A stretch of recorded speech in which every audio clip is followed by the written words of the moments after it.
Hi, I'm Megan Morris from Megan Morris TV, and I'm here today to talk to you about 4 ways that you can win more listings. You need to convince your sellers that there's a plan, and I'm going to tell you how to do that today. Before I do that, make sure you subscribe to our channel. We are enjoying all your feedback, and we'd love to answer all your questions, so keep it coming. And today I'm here with Mark Hayes, so we're Hello, Megan. Thank you. It's always fun to be on the set with you. It is. You always make me laugh. Good. Well, isn't it funny how some people will go out on listing appointments without a plan? It drives me crazy, and I don't even care if it's one piece of paper. Just write out exactly, what you're going to do. And I can't tell you how many times we use your tools. Good. And I love how simple it is. It's literally like a spreadsheet where the agents upload the pictures of the subject property. Right. The homes are, if they're not on the MLS, you can find it in public records. And then you have 4 columns for the comps in their homes. Right. And then before the meeting, your team can line up living room against living room against living room and living room. It's so important because they don't understand when you come in and you're giving them a price where they already have a price in their head what they think their house is worth. But then when you're able to show them, well, your competition, look, their kitchen is remodeled. Right. Yours is, 1980s. We need to do something. Either we need to paint the cabinets, do a whole remodel, or at the very least, we're going to need to come in and stage it and make it look a whole lot better because this is what you're competing against in this market. But even before that, though, I think what you said about a plan, even if the information and the pictures are old and you're not spot on, just telling your sellers that the plan is to really compare you against the other homes. Because I always tell people, if you don't price your house right and have the right plan, all you're going to do is help your neighbors sell their house first. Right, exactly. I mean, this is what you have to put yourself in the buyer's position. And the buyers are looking at it that way. They're already Googling it. They're looking at the other houses. And so they already know what the other houses have. And if they come into your house and you're not at the same level, so it just helps you have the tools to have that ahead of time. And it's going to impress the client. They're going to see that you did your homework. I mean, nothing's worse than somebody coming in and having no idea and say, well, I'll get back to you on what I think your house is worth. I'm gonna go do an analysis now that I've met you. You want to already go in there with everything already loaded up. You want to be ready to go. You want to show them the information, show them pictures, so they really understand and they feel confident that you're going to take care of them. We were laughing off stage about you partner with us, right? We use it on all of our listings, and Lake Dunn does too. And we laughed about, do I want my competitors using you? Well, the fact of the matter is, if my competitors use you and I bring the buyer, we all make more money. Right. It's a rising tide. It helps all sellers. The bar. And when we were at Isleworth, we really fought hard for everybody getting more price per square foot.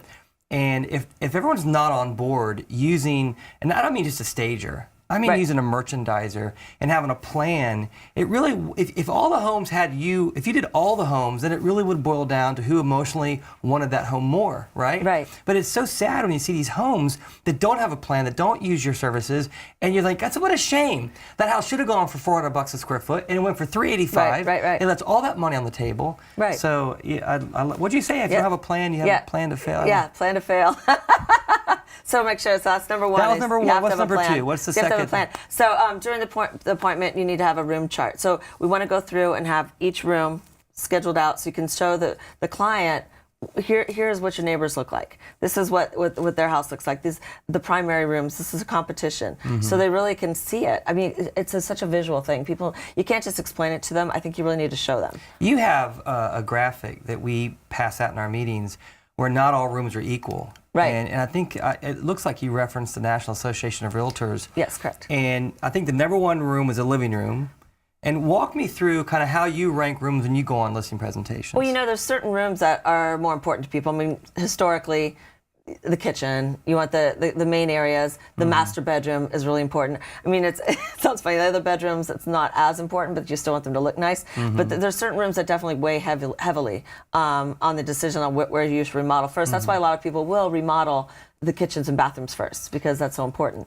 And that's the same thing when you're looking at these pictures. They're going to be weighing in that too, because they have an idea. They've seen the new construction. There's a big push right now for these open floor plans, entertaining, having this really open lifestyle where, that's what they want. And so when they're looking at it, they're envisioning what they can do in this house. And so it's very important to have that already ready for them.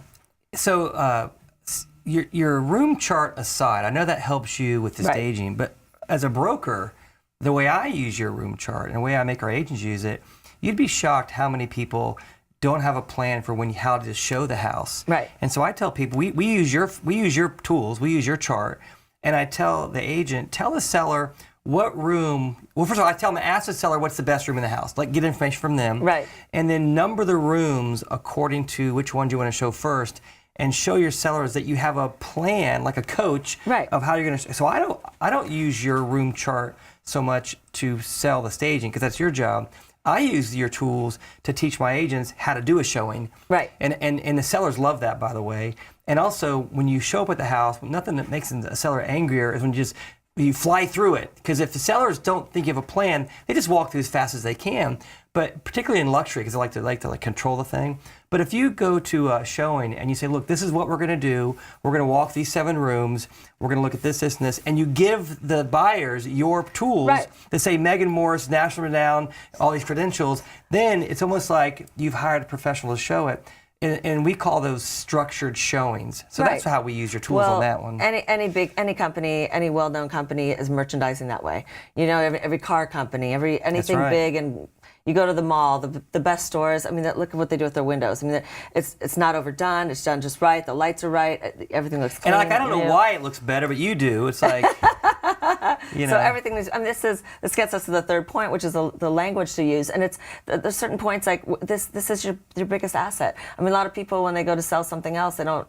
You know, they'll go all out. But I mean, your house, you need to pull out all the punches. You need to not only look its best, but merchandise the best. You have to have a good realtor. You have to have a good plan. So it's just the right things to say to the clients and what makes sense to them. I like when you ask me, you know, when someone buys let's say a $500,000 house, and you have a lifestyle in that house, and then 5 or 6 years later, that $500,000 house is a $700,000 house. Right. You're selling that house to a $700,000 buyer they're dreaming about their better lifestyle. But if you have your $500,000 things in a $700,000 house, it doesn't work. And what I love about you is the language you gave us is if you want to get $850,000 for an $800,000 house, you got to make it look like a $900,000 house, right? Yeah, step it up a notch, and then they think they're getting a real good deal. Yeah. So it's just fun. You know, you staged. I had an event. It was a sad event at our house. It was a funeral reception, and you staged it. And you activated so many areas of my backyard that I didn't think was activated. And it was neat seeing the people sitting down in the backyard where we never go sit as a family.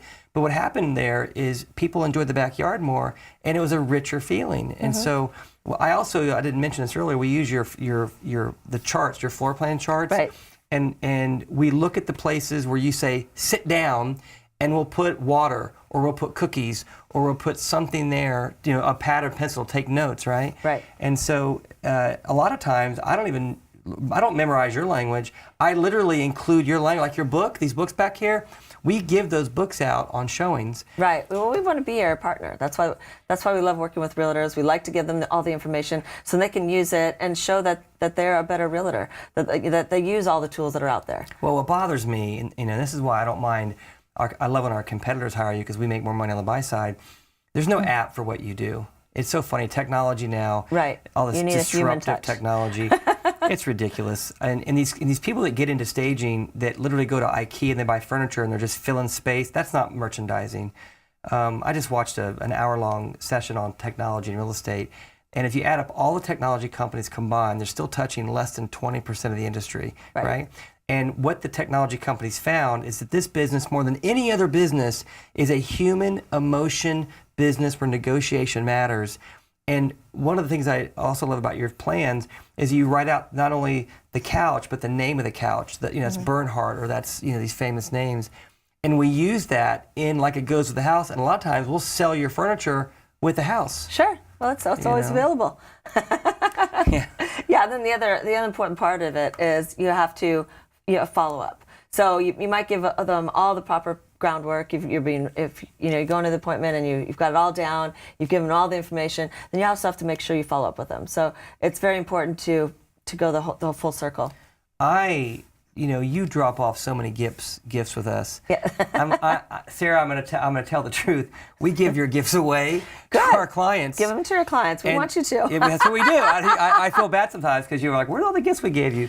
No, that's good. Even last year, you gave us a bunch of wine, and we turned around. We drank one bottle, but we gave those to our clients. I don't know if you encourage that or not, but I will tell you, one of the things in this business that really develops a relationship is when you give gifts that are useful. And you had this, what was that thing? It was a tape measure, it was a flashlight, it was a wine opener. And a leveler. And a leveler, yeah. That was a really cool thing. It had a pencil on it and a little pad of paper. Yeah, get it all together. So, Well, these are things that people can use. And so when you leave your client, you want to give them something, leave a brochure, leave them something maybe a little special, and then have that positive experience with them. Well, people will ask me, what's your relationship with Megan? And I say, she's on our team. She's a partner. And I know you have a lot of partners. You partner with Lake Nona Realty, you partner with Keller Williams, you partner with Chalky Burke, you partner with, who are some of your clients you partner with now? Realty, Regal, yeah. Well, there's a lot of them. I mean, we like to work with everybody because I think it's something, it's so important in the real estate helps market. The industry. Yeah, it just helps the whole industry. And what the neat thing about it is when I do follow up and I talk to the sellers and even the buyers, they look at my agent and they know they're not a merchandising expert. Like, you can't be all things. We can't be good at everything. We can't be good at everything either. So that's why we stick to what we know best. It's funny. We use you for so many things, but what are the formal lines of business that you do now? What all do you do? Well, any kind of merchandising. So we can help with the, like we're talking about here now, helping with the listing presentation. We can help with the staging if that's needed. Sometimes it's just an evaluation report. You come in and tell them everything that needs to be done. Or I know if we partner with you on an annual basis, you charge less for that, right? Right. So if I wanted to hire you to just come completely redesign my house, how do you charge for that? Well, because the holidays are coming up. Yeah, right. We're doing a lot of Christmas decorating right now. So we're decorating a lot of trees and getting people's homes ready for parties. You decorate trees? Oh yes. Pretty much everything, but getting on the roof and doing those lights. We do wreaths, we do garlands, we do Christmas trees. So we have, and that's year round too. We do baby showers and bridal showers, and so I did not know this. Pretty much anything that's. When I called you to do that funeral, I thought I was way out of my. But that's what you do, I guess. Yes. Okay. Yeah, so we know what to do. and I notice my wife won't buy furniture without talking to you. Do you also sell some of your furniture? Yes, so that we can sell some of our furniture, and then we also have a full moving company. Where's your How do I come see your furniture? We are on Kings Point Parkway.